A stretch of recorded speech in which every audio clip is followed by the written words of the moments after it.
Ce livre est un très bon livre, il faut le dire. Le contenu est bon. J'ai été surpris par la qualité et le contenu surtout du livre.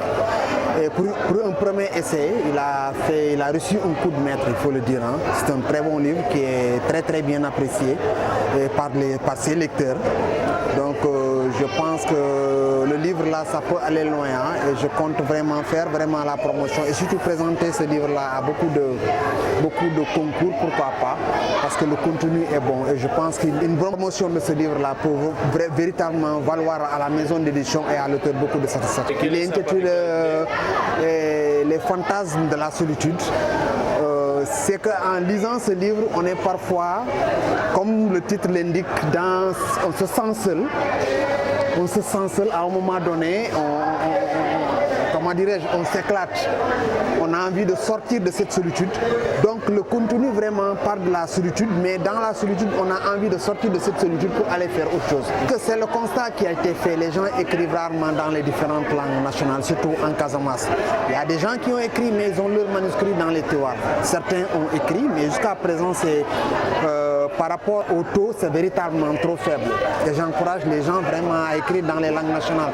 Parce que si vous voyez dans les nouvelles réformes que même le ministère de l'Éducation va faire, c'est l'introduction de ces langues nationales là dans nos écoles, dans le système éducatif.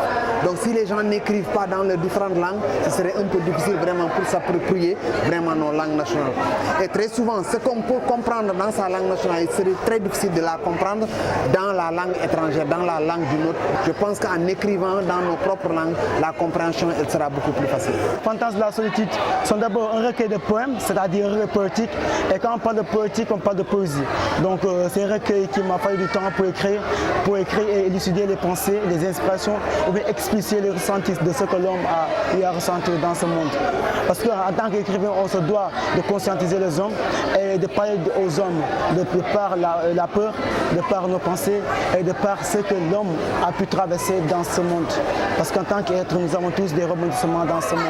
Et ce recueil-là, Les fantasmes de la solitude, en est la parfaite illustration. C'est un recueil de 77 pages. Normalement, ça a dépassé ça, mais voilà, avec la même édition, on a un peu remodelé les écritures pour que ça fasse au moins un minimum de pages, pour que ça soit beaucoup plus explicite, implicite aux gens de pouvoir le lire et de pouvoir savourer la bonne lecture de la littérature. Je l'ai dédié à mes parents, à ma maman si près, à mon papa, à mon jumeau que j'ai même oublié de mentionner là-bas, mais quand même, il doit savoir que je le dédie ce livre à mes frères et sœurs, que ce soit Guillaume Bakelan, Ségolène Bakelan, Janine Bakelan, à aussi Sidoine Pami de l'autre côté, surtout à mon oncle Christophe Bandiaki pour ça. Et franchement, mon papa, il a tout fait. Et aussi à ma grand-mère qui s'appelle Awan Duki, elle a tout fait et c'est elle-même qui a assuré la restauration avec ma maman.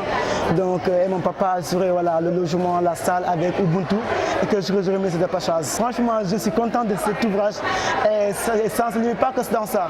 Et actuellement, même, je suis en train d'écrire 4 ouvrages même en même temps. Donc, je ne vais pas vous dire les titres, mais juste vous devez savoir que bientôt, il y aura des ouvrages que je vais terminer parce que j'ai cet amour d'écriture que c'est vrai que quand j'écris 2 à 3 ouvrages en même temps.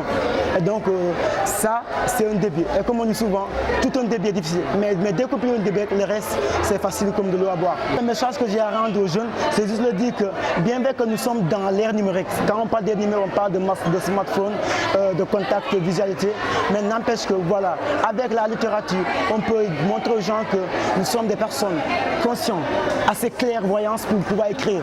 Et que c'est pour laquelle moi-même j'ai pris l'engagement de fonder mon propre club de littérature qui s'appelle le collectif Slamo. Je l'ai fondé moi-même avec 2 de mes amis à l'Alliance française de Ziguinchor. Et je suis en partenariat avec l'Alliance française, Ubuntu même qui a assuré ça. Et donc dans chacune de mes prestations, j'ai fait des ateliers d'écriture avec des élèves et je leur montre comment écrire un texte de poésie.